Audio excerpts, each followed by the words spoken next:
ఎప్పుడు కూడా ప్రజా జీవితంలో ముఖ్యంగా, మామూలు జీవితంలో అయితే ప్రజా జీవితంలో ముఖ్యంగా మనం ప్రజలకు ఆన్సర్ చేయాల్సిన బాధ్యత ఉంటుంది.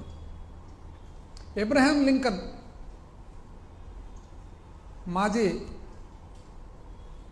అమెరికా దేశ అధిపతి, one of the greatest politicians this world has scene.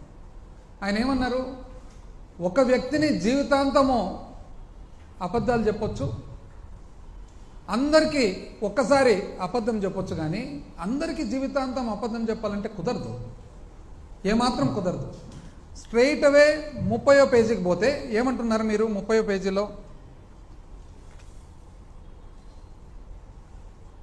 ఇంచుమించు అంటే 1,000 కోట్లు ఇటువట్లో మాట్లాడాలంటే 2,50,000 కోట్లు, 1,000 కోట్లు ఇటువట్ అనుకోండి, 2,50,000 కోట్లు మీకు అవసరం ఉంది పరిపాలనకు.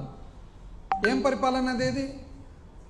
సహజమైన మామూలు పరిపాలన, అంటే మీ స్కీములు ఇంకోటి ఏమి లేకుండా ఓన్లీ జీతాలు, పెన్షన్లు, అప్పు కట్టడము, వెల్ఫేర్ పెన్షన్స్, విద్యుత్తుకు సంబంధించిన సబ్సిడీ, పీడిఎస్ మన రైస్కు సంబంధించిన subsidy, minimum Aarogyasri, diet, MDM, anganwadi, centrally assisted state plan, programmes and అడ్మినిస్ట్రేషన్కు మాత్రమే.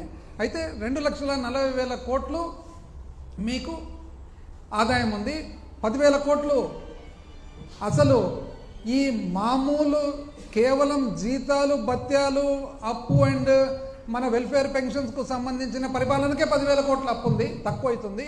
కాబట్టి ఏం చేయాలి? అయ్యా, నువ్వు చాలా మేధావివని కదా నిన్ను ఎన్నుకునేది, నీకు అపారమైన అనుభవం ఉందని కదా నిన్ను ఎన్నుకునేది. ఈరోజు నువ్వు ఏం చేయాలి అని చెప్పి మీరే ప్రజలకు ప్రశ్న వేస్తే, ప్రజలతో పాటు పార్ట్నర్షిప్తో మనము ఆలోచన చేద్దాం. ఇంకేందండి పార్ట్నర్షిప్? ప్రజలు చేసే పని చేసేసినారు, ఇక మీది బాధ్యత. ప్రజలు ఏం చేస్తారు దీంట్లో? పార్ట్నర్షిప్.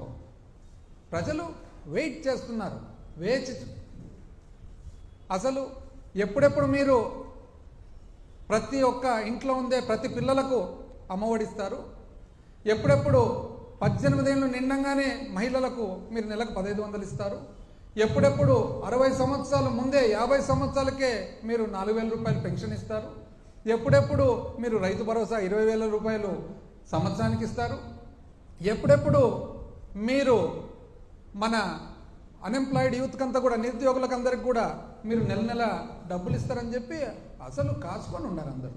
మీరు ఇవన్నీ పక్కన పెట్టి సూపర్ 6ను డకౌట్ రూపంలో పక్కన పెట్టి అసలు మామూలుగా చేయవలసిన స్కీమ్ కూడా, అంటే ఈ సమయానికి 5 సంవత్సరాలు కూడా అసలు బళ్ళు తెరిచేటప్పటికి ఇవ్వవలసిన అమ్మఒడి కూడా ఇవ్వకుండా ఆలోచన చేద్దాము, డేటా తీసుకోవాలి అంటే ఇదేందండి డేటా?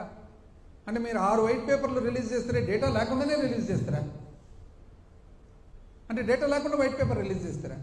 జగన్మోహన్ రెడ్డి గారు నిన్న మాట్లాడుతూ బాగా చక్కగా చెప్పినారు, ఏందుండండి డేటా, సింపుల్ డేటా కదా. పిల్లలు ఎంతమంది ఉన్నారు? 40 లక్షల చిల్లర మంది తల్లులు. పిల్లలు ఎంతమంది ఉన్నారు? 80 లక్షల చిల్లర మంది పిల్లలు.